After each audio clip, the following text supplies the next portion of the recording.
So hello guys, and welcome to another episode of the 12 Days of Switchmas, and today I will be talking about Bakeru, which was a very pleasant surprise.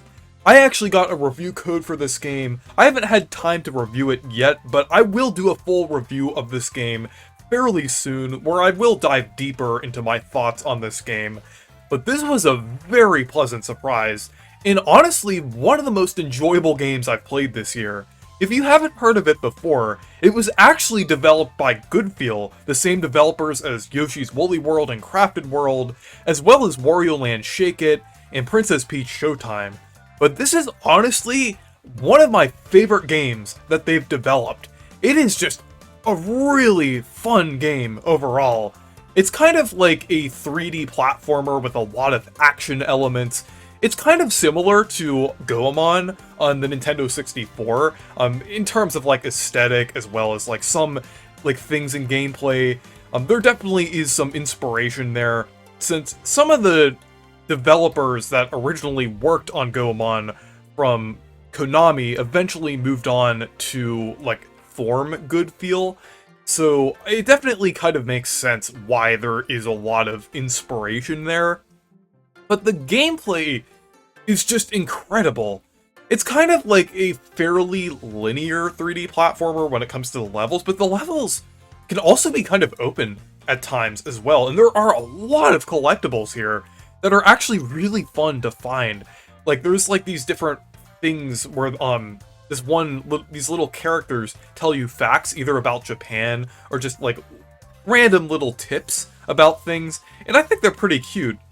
And then you could also collect souvenirs of different like places from Japan within the level, because each of the levels are based on a different region of Japan, and you're going throughout Japan, kind of going through the different regions there.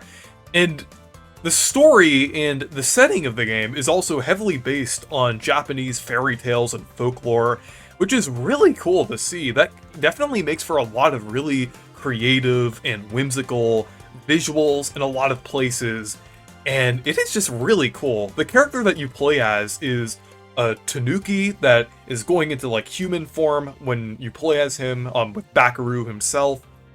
And since he's a tanuki, he can gain different forms that you can transform into with these henge licenses.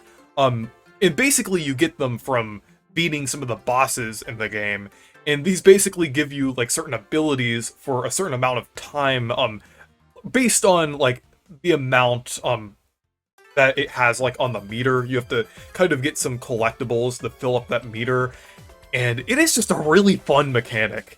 Like it kind of has like some resource management in there with the like the little things you collect to use like to fill up the meter and everything, and you can use it at times to kind of clear through like a bunch of enemies.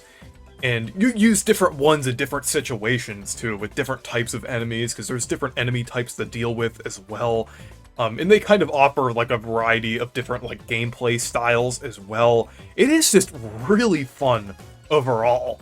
And the level design is great as well. I was already mentioning how like it was kind of like a mixture of like open and linear elements to them, with like the collectibles and different things like that, but it's also just very well designed with like the enemies, with how they're placed, and it just makes for some really exciting combat and platforming as well.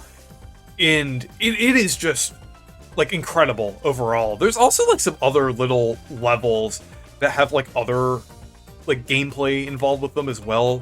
There's like a racing game where you have this like blocky dog-looking character that transforms into like a car and a plane in certain like chase scenes and different things like that.